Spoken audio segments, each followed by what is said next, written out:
तो दोस्तों आज हम फिर से आपके लिए लेकर आए हैं देश दुनिया की सभी ताज़ा बड़ी खबरें। फटाफट एक एक कर विस्तार से आज आपको बताएंगे, तो वीडियो को अंत तक जरूर देखें। दोस्तों वीडियो बनाने में हमें काफ़ी मेहनत लगी है, तो वीडियो को दिल से लाइक कर दीजिए। दोस्तों पहली खबर में आपको बता दें कि मुहर्रम का जुलूस निकालने पर योगी सरकार ने लखनऊ में 9 जगहों पर लगाई रोक। मुसलमानों के खिलाफ योगी ने लिया है बड़ा फैसला। वहीं आपको बताएंगे दोस्तों की बॉलीवुड एक्टर मुकेश खन्ना ने भारत को हिंदू राष्ट्र बनाने की मोदी सरकार से की मांग। शक्तिमान के रूप में जाने जाते हैं मुकेश खन्ना। वहीं आपको बताएंगे दोस्तों की कन्हैया लाल के बाद अब एक और व्यापारी को मिली नुपुर शर्मा का समर्थन करने पर जान से मारने की धमकी। पुलिस ने मामला किया है दर्ज। वहीं आपको बताएंगे दोस्तों की गांधी प्रतिमा के नीचे सांसदों के चिकन खाने पर महुआ मोइत्रा का बीजेपी पर हमला। नाम लिए बिना स्मृति ईरानी को किया टारगेट। वहीं आपको बताएंगे दोस्तों की शिवसेना सांसद संजय राउत के घर पर ईडी का छापा। शिवसेना सांसद बोले मर जाऊंगा पर सरेंडर नहीं करूंगा, बीजेपी के खिलाफ बोलने की मिल रही है मुझे सजा। तो दोस्तों सभी खबरों को आपको एक एक कर बताने वाले हैं। वीडियो को लाइक कर चैनल को सब्सक्राइब कर दें और हमें कमेंट करके बताएं कि आपके जिले किस राज्य से हमारी खबरों को देख रहे हैं। इसी बीच पर तो दोस्तों अगली खबर की ओर, तो यूपी के लखनऊ में योगी सरकार ने मुहर्रम का जुलूस निकालने पर कई जगह पर लगाई रोक। मुसलमानों को झटका। जहां दोस्तों आपको बता दें कि उत्तर प्रदेश की योगी सरकार ने मुहर्रम का जुलूस निकालने को लेकर लखनऊ में कई जगह पर रोक लगा दी है। उत्तर प्रदेश की योगी सरकार ने आदेश जारी कर कहा है कि जहां पर मुहर्रम के जुलूस को लेकर हिंसा हुई है उन क्षेत्रों में इस बार मुसलमानों को जुलूस निकालने की मुहर्रम की इजाजत नहीं दी जाएगी। और जिन 9 जगहों पर मुहर्रम का जुलूस निकालने की उत्तर प्रदेश की योगी सरकार ने लखनऊ में इजाजत दी है उन सभी क्षेत्रों में पुलिस ड्रोन से इसकी निगरानी करेगी कि कहीं पर दंगा ना हो जाए। दरअसल आपको बता दें कि कांवड़ियों को लेकर जिस तरह से योगी सरकार ने खुली छूट दी थी और कांवड़ियों के ऊपर फूल हेलीकॉप्टर से बरसाए गए थे, उसको देखते हुए उत्तर प्रदेश की योगी सरकार को भी मुहर्रम के जुलूस की सभी जगह इजाज़त देनी चाहिए और पुलिस को लगाकर उनका स्वागत करना चाहिए। लेकिन उत्तर प्रदेश की योगी सरकार ने मुहर्रम का जुलूस निकालने पर कई जगह पर प्रतिबंध लगा दिया है और जिन जगह पर मुहर्रम का जुलूस निकालने पर लखनऊ में इजाज़त दी है उन सभी को ड्रोन से निगरानी करने का पुलिस को आदेश दिया है। तो ये बड़ी अपडेट आई दोस्तों की किस तरह से खुलेआम भेदभाव उत्तर प्रदेश की योगी सरकार कर रही है। इसी बीच पर तो दोस्तों अगली खबर की ओर, तो बॉलीवुड एक्टर मुकेश खन्ना ने देश को हिंदू राष्ट्र बनाने की मोदी सरकार से की मांग। जहां दोस्तों आपको बता दें कि बॉलीवुड एक्टर मुकेश खन्ना ने भारत को हिंदू राष्ट्र बनाने की मोदी सरकार से आज मांग की है।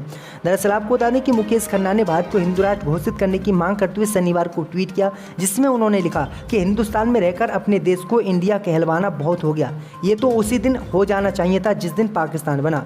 इस ट्वीट के साथ उन्होंने अपने यूट्यूब चैनल का लिंक डाला जिसमें एक्टर के साथ जगत गुरु परमहंस आचार्य भी नजर आ रहे हैं। इन दोनों ने भारत को हिंदू राष्ट्र बनाने की मोदी सरकार से मांग की है।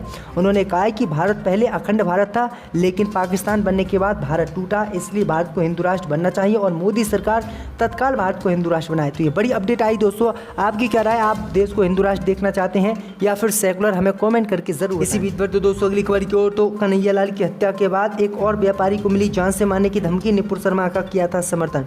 या दोस्तों आपको बता दें कि राजस्थान के उदयपुर की घंटाघर थाना पुलिस ने शनिवार को बड़ी कार्रवाई को अंजाम दिया। पुलिस ने अपनी कार्रवाई में मालदास स्ट्रीट में एक दुकान पर काम करने वाले सेल्समैन को जान से मारने की धमकी देने वाले मामले का खुलासा किया है। दरअसल आपको बता दें कि मामले का खुलासा करते हुए पुलिस ने बताया है कि 15 जुलाई को माल्टा स्ट्रीट में कपड़े की दुकान पर काम करने वाले युवक को बाइक पर सवार होकर आए 2 बदमाशों ने जान से मारने की धमकी दी।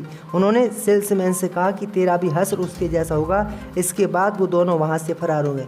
दरअसल आपको बता दें कि उसने बताया है कि जब नुपुर शर्मा ने पैगंबर मोहम्मद साहब को लेकर विवादित बयान दिया था उसके बाद जो है उसने उसके समर्थन में टिप्पणी की थी नुपुर शर्मा की, जिसके बाद कई लोग नाराज हुए और उन्होंने अब इसको जान से मारने की धमकी दी है। तो ये बड़ी अपडेट आई दोस्तों। इसी बीच पर तो दोस्तों अगली खबर की ओर, तो चीन ने अमेरिका को दी युद्ध की धमकी। बोले तीसरे वर्ल्ड वॉर के लिए तैयार रहे अमेरिका। जहां दोस्तों आपको बता दें कि वैश्विक मामलों को लेकर अमेरिका और चीन के बीच टकराव होता रहता है। कई बार दोनों देशों के बीच टकराव इतना ज्यादा बढ़ गया कि उसे अमेरिका और चीन के बीच युद्ध की संभावनाओं से जोड़कर देखा जाता है। लेकिन इस बार चीन ने अमेरिका को युद्ध की सीधी धमकी दी है, जिसके तहत माना जा रहा है कि बेशक युद्ध की शुरुआत ताइवान के करीब जरूर होगी लेकिन चीन का पहला बार ताइवान पर नहीं बल्कि अमेरिका पर हो सकता है। चीन जो कह रहा है अगर उसे वैसा ही किया जाए तो यानी 2022 न्यूक्लियर युद्ध का साल बन सकता है, यानी इस साल में चीन अमेरिका पर हमला कर सकता है और इन दोनों ही देशों में युद्ध छिड़ सकता है। इसी बीच पर तो दोस्तों अगली खबर की ओर, तो गांधी प्रतिमा के नीचे सांसदों के चिकन खाने पर महुआ मोइत्रा का बीजेपी पर पलटवार। नाम लिए बिना स्मृति ईरानी पर बोला हमला। जब दोस्तों आपको बता दें कि टीएमसी सांसद महुआ मोइत्रा ने संसद परिसर में गांधी प्रतिमा के नीचे प्रदर्शन कर रहे निलंबित सांसदों द्वारा तंदूरी चिकन खाने को लेकर उठे विवाद के बीच शनिवार को भाजपा पर हमला किया। महुआ मोइत्रा ने भाजपा को चिकन का टेस्ट को छोड़कर महात्मा गांधी के अहिंसा, सत्य, स्वराज और सादगी के आदर्शों को होने वाले गंभीर नुकसान पर विचार करने का आग्रह किया है। दरअसल आपको बता दें कि टीएमसी सांसद ने ट्वीट किया और आगे कहा कि भाजपा ने भाड़े पर मददगार बुलाया जो ये देख सके कि निलंबित सांसदों ने क्या खाया है, जिससे उन पर कमेंट किया जा सके।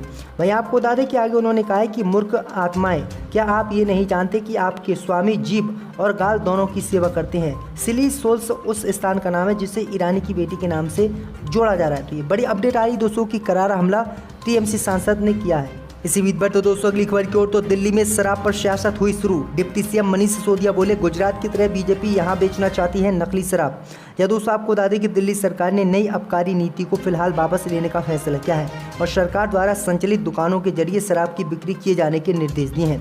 दिल्ली के उप मुख्यमंत्री मनोज सिसोदिया ने शनिवार को यह जानकारी दी। सिसोदिया ने भारतीय जनता पार्टी पर निशाना साधते हुए आरोप लगाया कि वे भाजपा गुजरात में अवैध शराब का कारोबार चला रही है और वे अब दिल्ली में भी ऐसा ही करना चाहती है। उप मुख्यमंत्री सिसोदिया के पास आबकारी विभाग भी है। उन्होंने एक संवाददाता सम्मेलन में ये बातें कही हैं। उन्होंने कहा है कि हमने नई नीति लागू कर बीजेपी जो अवैध शराब दिल्ली में बेचती थी, नकली शराब बेचती थी, वो हमने खत्म कर दिया। इसलिए बीजेपी को बेचैनी हो रही है और इसलिए हम पुरानी नीति को फिर से लागू करेंगे, यानी अब दिल्ली ही सरकार शराब दिल्ली में बेचेगी।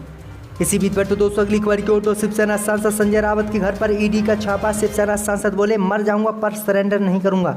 दोस्तों आपको बता दें कि शिवसेना सांसद संजय रावत की मुश्किलें कम नहीं हो पा रही हैं। पात्रा चाल जमीन मामले में ईडी का शिकंजा इन पर कसता जा रहा है। ताज़ा खबर है कि 3 बार समन जारी होने के बाद भी जब संजय रावत पेश ईडी के सामने नहीं हुए तो ईडी के अधिकारी एक्शन में आए और उनके निवास पर छापा मारा। सर्च के साथ ही पूछताछ भी अब उनसे जारी है। ईडी की एक टीम रविवार सुबह संजय रावत के मुंबई स्थित निवास पर पहुंची। संजय रावत के साथ ही उनके भाई भी घर पर मौजूद हैं। ईडी के करीब 10 अफसर संजय रावत के घर पर मौजूद हैं। इसी बीच संजय रावत के समर्थक उनके निवास के बाहर जमा होने लगे हैं। ये लोग नारे लगा रहे हैं और कह रहे हैं कि हम ईडी को मनमानी नहीं करने देंगे।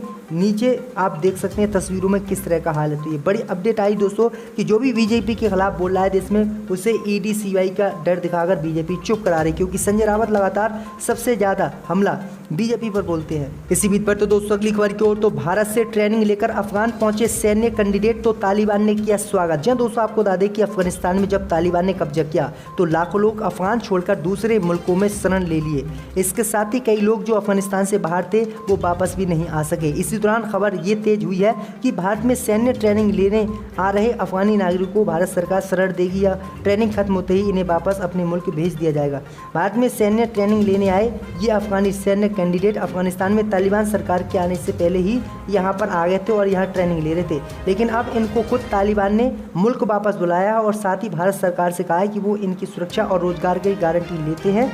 वहीं आपको बता दें कि आज जो है सैन्य जो कैंडिडेट थे जो यहाँ पर ट्रेनिंग लेने आए थे जब तालिबान की सरकार नहीं थी, तब अब वो पहुंच गए अफगानिस्तान और अफगानिस्तान में तालिबान ने उनका गर्म जोशी से स्वागत किया और भारत का भी शुक्रिया अदा किया। तो ये बड़ी अपडेट आ रही दोस्तों, क्योंकि तालिबान का राज आने से पहले ये भारत में ट्रेनिंग ले रहे थे और ट्रेनिंग इनकी खत्म नहीं हो पाई थी। उससे पहले तालिबान ने अफगानिस्तान पर कब्जा कर लिया था और उसके बाद अब इनकी वापसी अफगानिस्तान में हुई है। इसी बीच पर तो दोस्तों अगली खबर की ओर तो रणवीर सिंह की न्यूड फोटो शूट के समर्थन में आई दिल्ली महिला आयोग की प्रमुख।